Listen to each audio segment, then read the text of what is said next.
તમારું નામ? રોહિતસિંહ રાજપૂત, ઝોનલ પ્રવક્તા, ગુજરાત પ્રદેશ કોંગ્રેસ સમિતિ. રોહિત, આજે અત્યારે એજ્યુકેશન મોલ ચાલુ કરવામાં આવ્યો છે, વેકેશન ખુલ્યું છે, વિદ્યાર્થીઓને લૂંટવાનું ક્યાંની કારસ્તાન થઈ રહ્યું છે, શું કહેશો? રાજકોટના જિલ્લા શિક્ષણ અધિકારીએ એક અઠવાડિયા પહેલા જે એક પરિપત્ર કર્યો છે કે રાજકોટની કોઈ ખાનગી શાળા વિદ્યાર્થીઓને યુનિફોર્મ, સ્કૂલ બેગ, પુસ્તકો લેવા માટે ચોક્કસ સ્થળ ઉપરથી ફરજ નહીં પાડી શકે. તેમ છતાંય રાજકોટના અનેક શાળાઓએ વિદ્યાર્થીઓને સર્ક્યુલરો મોકલ્યા છે કે રાજકોટના નામના મોવા રોડ ઉપર આવેલા એજીયુ મોલની અંદરથી તમારે ખરીદી કરવી. ક્યાંક ને ક્યાંક આ એજ્યુકેશન મોલ એ રાજકોટના નામાંકિત 5 સ્કૂલના સંચાલકોએ આ ઊભો કર્યો છે અને રાજકોટના ખાનગી શાળા સંચાલક મંડળની અંદર 500 થી વધુ સ્કૂલો સંકળાયેલી છે. હવે તમે આ વિદ્યાર્થીઓની સંખ્યા ગણો એટલે 7 થી 8 લાખ જેટલી વિદ્યાર્થીઓની સંખ્યા થાય. હવે વિદ્યાર્થીઓને લૂંટવા માટે રાજકોટના ખાનગી શાળા સંચાલકોએ હવે વેપારીઓ બની અને આ ધંધા ચાલુ કર્યા હોય ત્યારે રાજકોટના નાના મોટા સ્ટેશનરી અને યુનિફોર્મના 800 થી વધુ વેપારીઓના રોજગાર ધંધા ઉપર તરાપ મારી છે.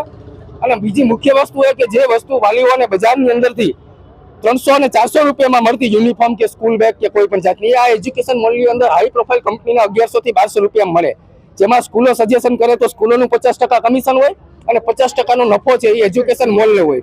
રાજકોટના જીનિયર સ્કૂલના સંચાલક ડીવી મહેતા, મોદી સ્કૂલના સંચાલક રશ્મિકાંત મોદી, મહાત્મા ગાંધી સ્કૂલના પરીખ સાહેબ સહિત અન્ય 2 સંચાલકોની માલિકીનું આ એજ્યુકેશન મોલ છે. પરંતુ આ એજ્યુકેશન મોલ સાથે રાજકોટની 400 થી વધુ શાળાઓને અહીંયાથી ખરીદી કરવા માટેની સૂચનાઓ આપી છે. એટલે ક્યાંક ને ક્યાંક કરોડો રૂપિયા વાલીઓ પાસેથી લૂંટવા માટેનો નવું એક લૂંટખાનો મોલ ઉભો કર્યો છે. ખૂબ જ શરમજનક બાબત કહેવાય કે તમારી ત્યાં કોઈ વિદ્યાર્થી અભ્યાસ કરે તમારે એને શિક્ષણની ગુણવત્તા આપવાની હોય, તમે એને બદલે વિદ્યાર્થીઓને લૂંટવા માટે નવા નકશાઓ અને અનેક જાતની મોનોપોલીનો ઉપયોગ કરી અને વાલીઓને દરેક પ્રકારે આર્થિક રીતના એને ભાંગવા માટે આ પ્રકારના વ્યાપારીકરણ જેવી માનસિકતા ધરાવતા હોય તો રાજકોટના આ શિક્ષણ માફિયાઓને ઉપર શિક્ષણ મંત્રી ક્યારે કાર્યવાહી કરશે?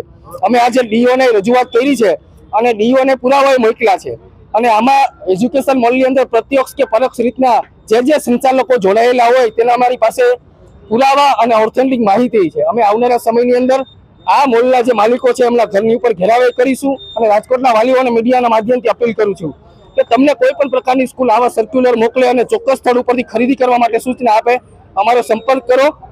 અમે વિદ્યાર્થીઓને વાલીઓને લૂંટાવા નહીં દઈએ અને વાલીઓને કહીએ કે તમે આ અહીંયા સસ્તું ન મળતું હોય તો બજારની અંદરથી ખરીદી કરો અને જિલ્લા શિક્ષણ અધિકારીને રજૂઆત કરો.